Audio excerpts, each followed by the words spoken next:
And welcome back to another CBB Talk. Your boy Will Dickinson here. Let's talk about the weekend. We had an eventful weekend here. We got some controversial topics, some funny topics all around. A lot of really good games and a lot of changes in my top 25. 4 teams in, 4 teams out over the weekend. Some big fallers and some some big risers and some bigger fallers throughout the weekend. So let's discuss some notable results from the weekend, going in chronological order, as always. And yeah, Texas beat Baylor. Not too surprising, but Tyrese Hunter hit the game winner at the end of the game. Buzzer beater layup. Poor defense by there in Baylor. Baylor couldn't score it at the end of that game. I think they had 0 field goals in like the final 8 minutes there and still almost won. Texas gets a huge resume boosting win there. Rodney Terry was very excited about the win. Were they hoping to win? They might have been hoping to win. Texas, good job there. I mean, this could keep Texas off the bubble. That's a quad one win there. They're going to be floating around there, but a good win. Way to go to avoid being 0-2 on the week. Good win there by the Horns, but we always go Horns down over here. Maybe the game of the year happened in the Big East. Creighton beat Seton Hall in triple overtime, 97-94. Controversial calls go both ways, but Creighton escapes. Kamari Richmond was amazing. He had 21, 11, and 11, a triple-double there, but Ryan Kalkbrenner was a huge protecting the paint, also scoring 28 in this one. Creighton holds on and wins there. Trey Alexander had some big-time buckets down the stretch there. And Seton Hall, Kadari Richmond did miss a lot of easy shots there. Creighton could not, Seton Hall missed some free throws, and then they kind of got unlucky with that foul call in double overtime. They end up losing in triple overtime here. Don't drop Seton Hall too much. I still think they're going to be a tournament team. I like what Shaheen Holloway's done, but you don't want to lose home games. I moved Seton Hall to 25th, right outside, and Creighton's back in. They're one of the teams in at 22 there. But Creighton is a team that is just up and down this whole season. They win one, lose one. They're 14-5 right now. But we saw all the big favorites, the preseason favorites in the Big East come in and get road wins this weekend. And Creighton was one of those teams. Seton Hall, they took them out of the poll. Or are they out of the poll now? Is Seton Hall not ranked? I think they're not ranked. Tough for the Pirates, but I think they can get back to being ranked this season. They're ranked still in my eyes. Tough loss there, but good one for the Blue Jays. This game was just super entertaining, especially those overtimes. It just felt like no team could pull away. Momentum shifted back and forth there. We thought Seton Hall was going to win. We saw Creighton, but Creighton ends up getting a close one there. But shout out to both these teams for delivering a great game there. The noon slate was amazing. Marquette road win against St. John's. St. John's missed a shot at the buzzer for the win there. Bertino fell to the floor. Oso Gadara had 17, all 5 starters with double digits there. And Marquette's going to have more games like that because they've lost depth this year. But great win for the Golden Eagles, kind of getting back to that level where they were supposed to be at. I got them up 16th right now in the rankings, moving up 3 spots there. St. John's could have been ranked coming into this week. They've lost now 2 in a row. They got to start picking it up. They're going to be a bubble team. At this rate, I would say they're a bubble team. 12-7, that's not an amazing record there. You would have liked to pull that one out if you're the Johnnies. But Marquette gets a big road win there, coming back from 6 points at half. Good win there. Tyler Kulik's playing better now, which is big. David Joplin, big points. And Iguodaro had 17 in this one. Marquette getting back to that level. Watch Syracuse. Watch out, Syracuse. I remember I was high on Syracuse this year. They just beat Miami at the buzzer. Miami trending and not making the tournament right now, which is a really it's a shocking development from the Hurricanes there. You would have never expected Jim Landagers' team to be there after a Final Four, returning 3 starters from that team. It's tough right now. Hopefully Miami can turn it around, but right now I would say they're outside the tournament. Syracuse gets a huge home win there with a buzzer from Copeland, a buzzer beater. Dayton continues to just dominate. I have Dayton ranked 10th. I think they're way lower in the poll. I think they're 16th, 15th in the AP poll. Dayton 10th. I'm a huge buyer. Deron Holmes is amazing, but this time it was Bennett. Bennett had 22. Easy win for the Flyers over Rhode Island. at home. Not too shocking there of a result, but notable for Dayton. They keep moving up in the polls. Oklahoma got a road win against Cincinnati there. Tough one for the Bearcats. You do not want to lose a home game in the Big 12. Good win for Oklahoma there. Javin McCollum had 16. Oklahoma does it as a team style, which both these teams kind of do, but Oklahoma a lot.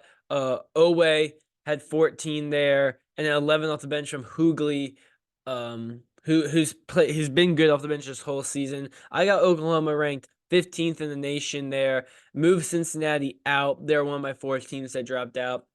Losing home games you just can't do there. Cincinnati had a good win earlier this week, I believe, over BYU, and now they drop one against Oklahoma at home. Don't want to do that. South Carolina beat Arkansas on the road. Watch out, South Carolina. And then tomorrow plays Kentucky at home. Could be interesting there.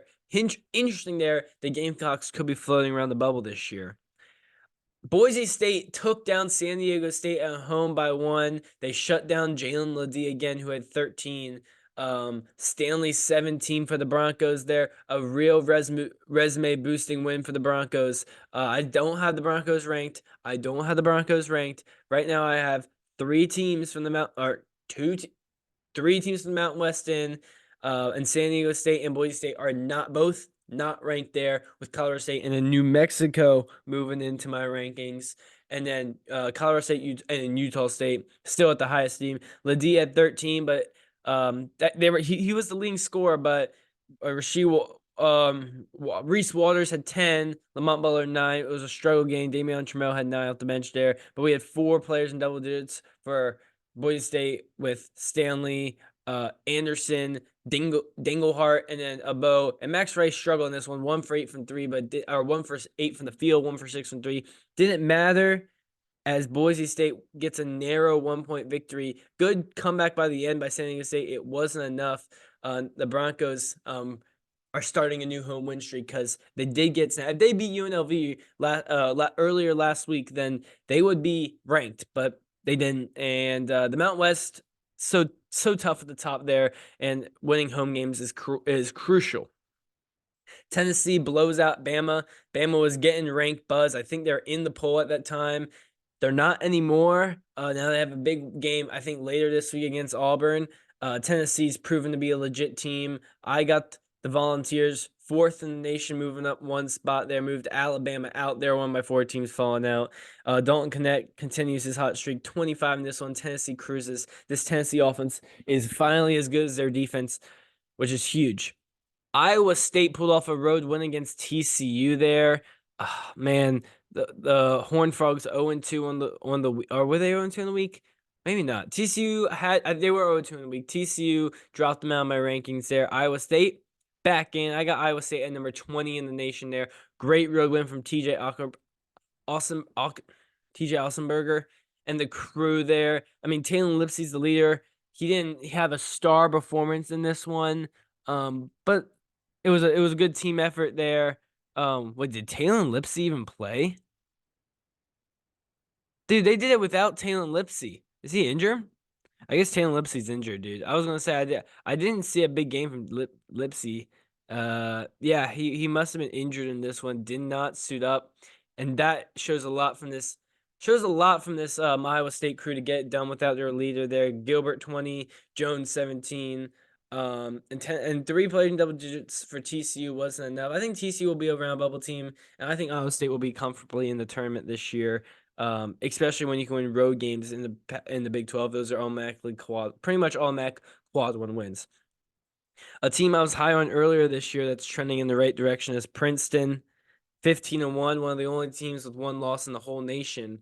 Or maybe they are the only team with 1 loss in the entire nation. They honestly might be. Princeton just down my top 25. They are really going in the right direction, and looking like the clear favorites in the Ivy. Houston, bounce back win. They gave UCF one of the all-time worst shooting performances in college basketball. They scored 57 to win. Houston's trending back up. A good 2-0 week in the Big 12. Not easy to do, and they did it. Houston, number 7th in the nation right now, for the Cougars. Purdue road win over Iowa, not too shocking there. Zach Edey continues his amazing streak. 30 in this one for the big man there. Purdue sitting at number 2 comfortably. There's a clear top 3 in college basketball right now. And the other one's UNC, who got a nice win on the road against BC. BC kept it close in the first half. UNC pulls ahead. RJ Davis, solid game. Mondo Baycott, solid game. UNC has a big game back tonight at home. We can talk about that in a little bit. Nebraska continues a nice tournament resume. Northwestern's fading. That gives Purdue a quad 2 loss. One of their losses is now quad 2. Nebraska, good win there at home over Northwestern. Tamayaga had the game-winning 3 there, or the game sealer, as they beat Northwestern. Clemson, road win over Florida State. We were talking about Florida State being hot. Not anymore. Good team effort. Clemson getting on the right track again. The ACC is really weak. Can they claim that 3rd spot there? It's really tough to tell. Man, it just sucks to see the ACC and Pac-12 really take a step down from last year and these previous years, especially in the Pac-12 last season, that conference being so weak. Kansas. Well, let's talk about Kansas, okay? Woo! Sorry, I just had a little bit of protein, a little protein shake thingy, little one to go. Kansas lost to West Virginia at home. West Virginia's 7-11. It's not a good loss by any stretch of the imagination there. Kansas scored 51 in the first half, and you should be able to do that, win a game when you score that many points in the first half. They don't. Raekwon Battle had a huge game, 23 for West Virginia. West Virginia won't be a tournament team. They've also lost to UCF this season and won't be a tournament team. So those are 2 non-tournament team losses this year. And Kansas still has good wins over UConn. They've won over Kentucky. So Kansas has shown their full potential. But again, they've been a 4-player team. And Furphy had 13 in this one, but was inefficient 13. Nick Timberlake finally maybe coming to life there. He had 12 off the bench. But Kevin McCullough had a good game. Dickinson had a relatively good game, but KJ and DeWan only combined for 15. It's probably not good enough because this team has really no bench depth. They have an 8-man rotation they're playing with a combined 26 minutes off their bench. So they rely a lot on the starters there. And I'm a little worried about Kansas. They got off to such a hot start, and their lack of depth wasn't showing. We thought they were going to have plenty of depth. It's Kansas. They really don't. West Virginia, shot the ball relatively well. They shot over 50% from 3, which really helped there.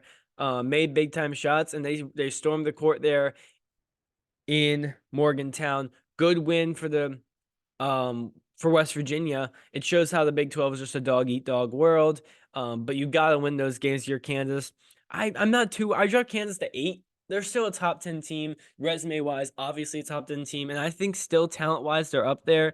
But there's so many teams that playing better than them. And those teams in the SEC are, and right now I got Houston ranked higher from the Big 12. But I think the Big 12 right now is still the deepest team conference of college basketball.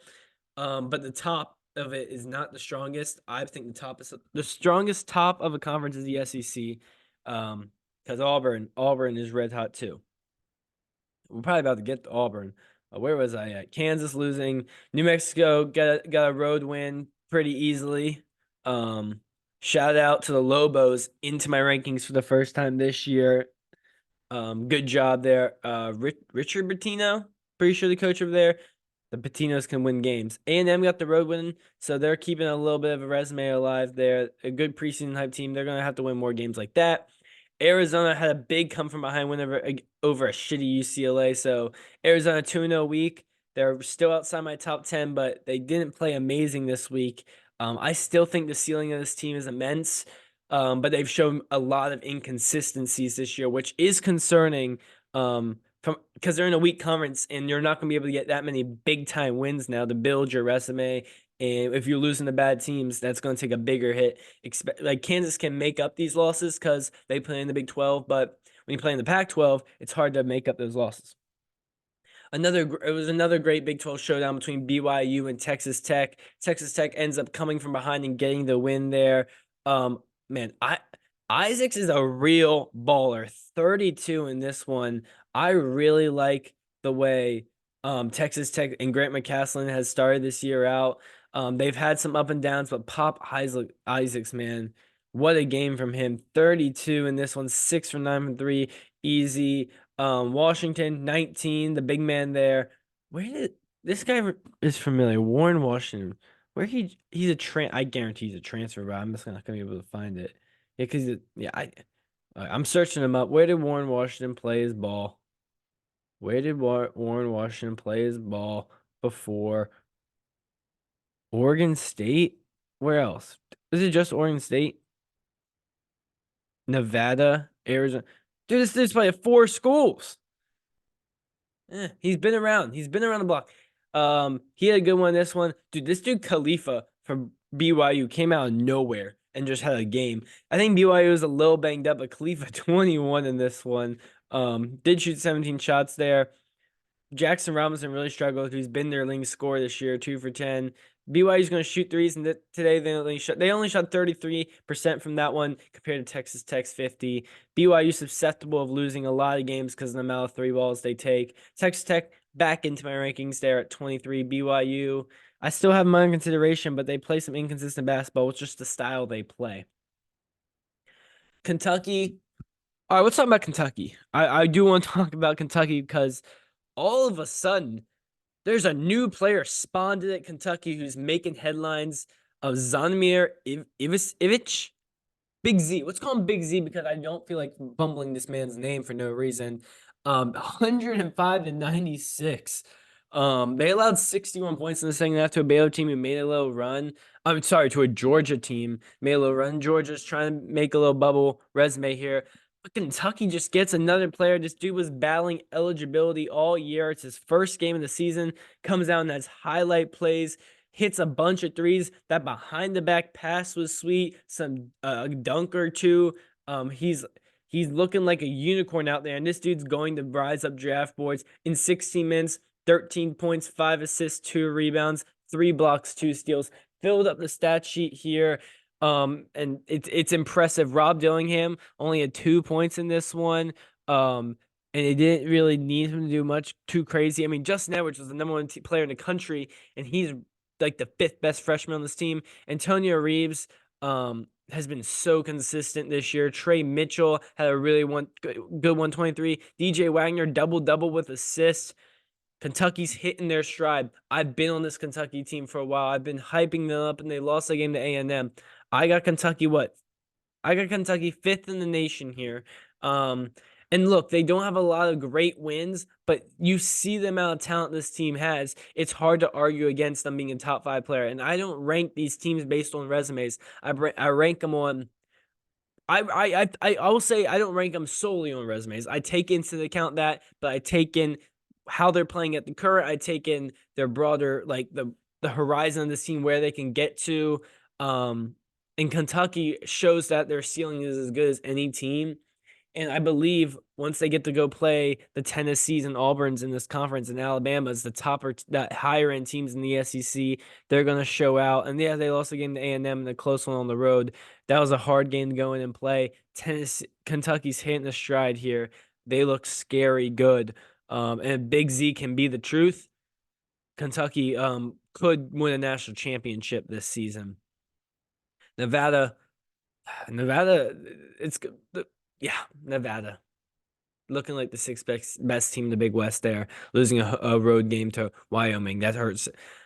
Another funny moment from this weekend was Pitt. Pitt beat Duke. Duke was down Jeremy Roach and Mark Mitchell. No excuse to lose a home game against a Pitt team that you beat already this season. That's not a tournament team. That's not that good. But Blake Hinson had 24 points on 7 for 7 from 3. One of the best performances ever from a Pitt player. Tied like an ACC record, I believe, for most threes can hit without missing one. And then the best moment from the game was after they won, Blake Hinson goes up on the media section, like that little table right in front of the Duke student section, stands on it, says I'm him or whatever he's saying, stands up there showboating. You gotta love it. You gotta love it.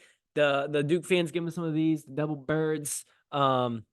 That was a great scene. This one of the funniest moments, a legendary picture that he'll have forever. Good win from Pitt. Duke's Duke was playing so much better since that lost Georgia Tech, and then they drop one. I moved Duke to 12. They need to get healthy.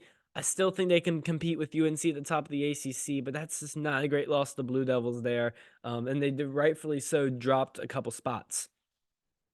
UConn continues to show they're the best team in the nation with a road win over Villanova. Villanova had a good second half there, but Tristan Newton hit big time threes, big time shots there, had 25 of the 66 points there. Villanova really did make this a competitive game. So shout out to them. But Villanova, man, they've lost 3 of their last 4. They're really struggling. And they're not trending in the right direction now.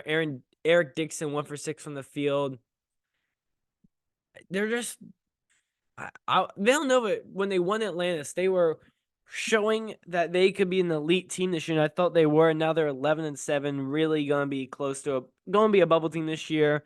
On the other hand, UConn, they're really good. Flingan might have been one of the most overrated players in the nation, but it doesn't matter. He is coming back from injury, and I understand that. He had 6 and 7 in this one, but it was a Tristan Newton show. It was a Cam Spencer who had 14, struggled shooting, but it didn't matter. Alex Karabin continues to hit big time shots here. And their depth isn't amazing, but they have guys that can come off the bench and serve minutes, which is huge. And this team is not the most talented, but man, are they well coached, great defensively. Man, these last 2 games defensively been clinic, and they have a 2-0 week against Creighton and Villanova. So I got nothing but just to say UConn's playing, and they're the number 1 team in the country, and they will continue to be that until they lose. Until they lose, they'll be the number 1 team in the country. No questions asked. Auburn continues to dominate, man. I mean, what do I want to say? It's a team that is probably behind Kentucky, the deepest in the country. Ole Miss, sure, they are frauds. They're not. I don't think there'll be a tournament team this year. They just had a really easier non-con and big win over Memphis. That's Memphis, which is not looking as good anymore. But John A. Broome led the way with 13. But it's a team. This is a deep team. Bruce Pro's got a really good squad there. Do they have a quad win? No. Are they playing like the best team in the country? Arguably, yes. I got Auburn 6th, and I want them to play a big time game on the road. I want to see them win one. But they're winning games. They're 16-2. Have that lost to App State, but look, App State's maybe the best team in the Sun Belt. Them are James Madison. They've beat James Madison already on the road. And I believe they play again this weekend. So App State might be the best team in the Sun Belt there, and that's their only loss on that's a loss on the road, and then they start the season off with a loss. Man, recently Auburn's on a big win streak, and they're playing amazingly right now. And then really the other thing was St. Mary's got a road win against San Fran. So shout out to the Gales there for getting a nice win. They're the favorite now in the West Coast Conference, at top of the league. Solo right now, undefeated after a really bad start. The Gales are making a tournament resume if they don't win the conference tournament. On Sunday, Michigan State got a road win over Maryland. Jameer Young turned it over last second, and Michigan State continues to be close to a team that is going to miss a tournament, but they keep pulling out some games here. Michigan State, man, they don't want to end the streak. I was so high on Michigan State this year, and they just haven't lived up to those expectations. But look, they can still make a tournament here, and they can turn their season, I guess, turn it around, and maybe they can become that elite team we thought they were going to be. Memphis lost to Tulane. They're now on a 2-game losing streak. David Jones had 32, but not enough. Their defense has been struggling recently. Look, here's the thing. I started Memphis this week at like 8, and I can't take them out of my top 25 just yet. It was like FAU. Both these teams, man, and I have FAU right now 14th in the nation. They keep winning. Then they almost lost to freaking UTSA on the road in overtime, but they scored 112. John O. Davis had 34. Maybe I'm a fool for ranking these American teams too high, but I look at these other teams, I'm like, Memphis should be better than a team like BYU or a team like Princeton that I just out or Utah. These are teams I'm like, I think Memphis is better than them. Tulane, good win. Memphis, come on. If you lose another one, you're out. And you're going to be at 8-9 again. You keep putting yourself in these tough situations, Memphis, by losing games like this. It sucks. And then the final thing I want to talk before we get to some games later or today and Tuesday is Terrence Shannon. This could be controversial, and I've heard so many mixed opinions on this, so I'm going to give you my 2 cents. Who knows? There could be 5 people watching this. There could be 100 people watching this. There could be no one watching this. So honestly, I don't care what I'm about. You know, I mean, I want to know what you know, but I don't really. There might not be any opinions on what I say because who knows how many people are watching this. All I'm gonna say is this: Terrence Shannon. If you guys don't know, he had an arrest warrant out for a raping that he did. I believe earlier this year. He got accused of it. The police looked into it. They put a warrant out for his arrest. Illinois automatically then suspended him. And then since then he's filed for a cease and desist and like a thing out for him to be able to play because it's like whatever. I guess he's not been proven guilty or anything, and he believes that he's able to play, and this is affecting his life in a negative matter. Him not playing, they give it to him. Illinois decides to play him. He doesn't start, but plays like 28 minutes there. Second on the team in amount of points. I think he had like 14, 16 points there. Illinois gave him a huge round of applause back. And it's very controversial. We've seen people say this is a disgrace they play. Other people really don't care. And I'm in that category of I don't really care. The reason Terrence Shannon's playing is because he's really, really good at basketball. And that's the bottom line is if he was a bad player, if he was an 8th, 10th man in rotation, he would probably not be playing right now. He wouldn't have got that warrant out or whatever it's called to allow him to play. But I don't care about that. I don't care that he's only in there because he's that good. Yeah, no, why he's that good. And Illinois can win a national championship this year with Terrence Shannon on the court. They're a top 10 team when he plays. They've lost, 2 games when he does suit up. Illinois is really good, man, with Terrence Shannon. He is such a good player. He was playing at an all American, like first team All American level. And if he can be back for the duration of the season, I think Illinois had to do that. And clearly they wouldn't play him if they thought he was guilty. So I think it's trending in the direction of him not being proven guilty.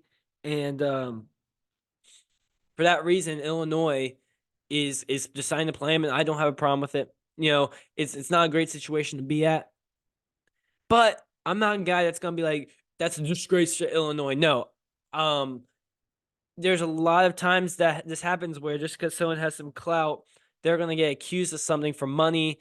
And I that could be a possibility there. And we'll see what happens when this verdict comes out. It could be months, it could be a year. Who knows how long it could be?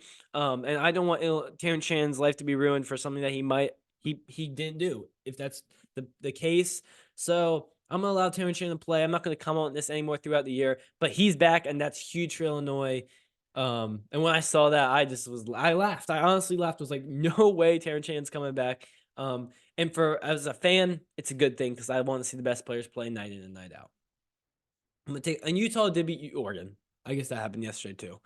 Utah's looking like the second best team in the Pac-12, maybe Colorado. I'm gonna go take a quick break, and then we're gonna talk about the games for Monday and Tuesday.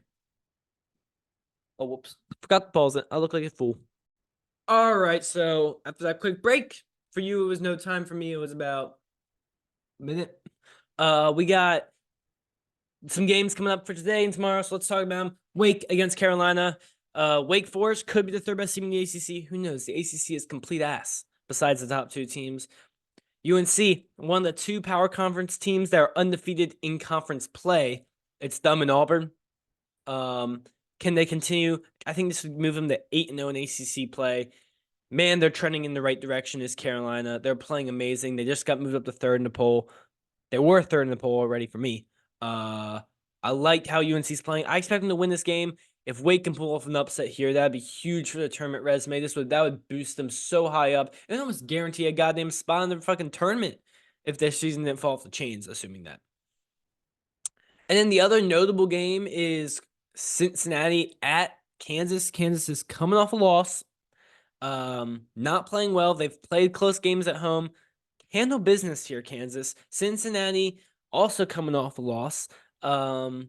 And that was a home loss. Now you got to go on the road against Kansas. I don't like the spot for Cincinnati. Kansas really never loses back-to-back games. I expect Kansas to win, but who knows? They haven't this Kansas team. We'll see if they're elite. I don't know if they are. I still think they're very, very good though. But that's an interesting that's an interesting situation for that team. Dayton's on the road against LaSalle. I mean, I'm assuming Dayton's going to win, but it could be interesting. Duke's on the road against Louisville. I assume Duke's going to win. Florida State on the road at Syracuse. Look out for Syracuse here. Keep winning games like this, Syracuse. They'll probably lose and it'll mean nothing. Texas at Oklahoma on ESPN. Interesting one. Both teams coming off big wins.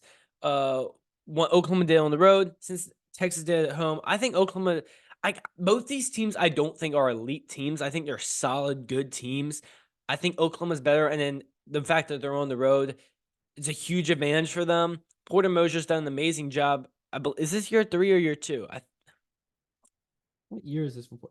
This is year 2 for Porter Moser, I believe. Year 2, maybe it's year 3. I don't know. It's year 3. I think it's year 3 for Porter Moser at Oklahoma.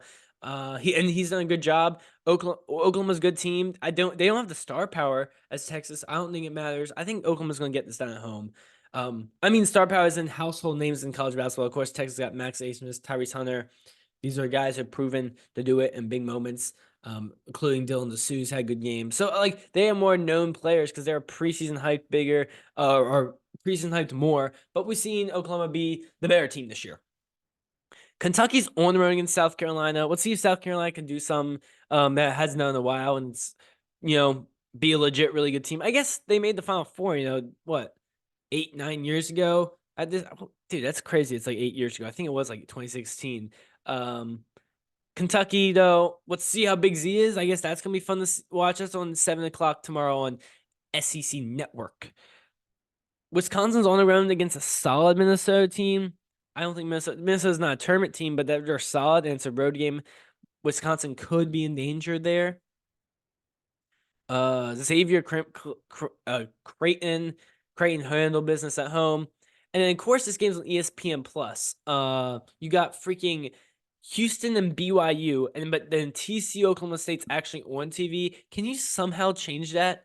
Because Oklahoma State's bad, and TCU's not ranked. We have a ranked matchup between Houston and BYU that's on ESPN+. I guess they make the TV schedule before the season comes out. I think that's a stupid thing college basketball does. You're missing out on opportunities to get viewers. But that should be a good one there, BYU. They've struggled in Big 12 play so far compared to Houston, and this is the first time they've really met. I don't know when's the last time these teams have played each other, but these are two newcomers in the Big 12 playing each other, which is very interesting.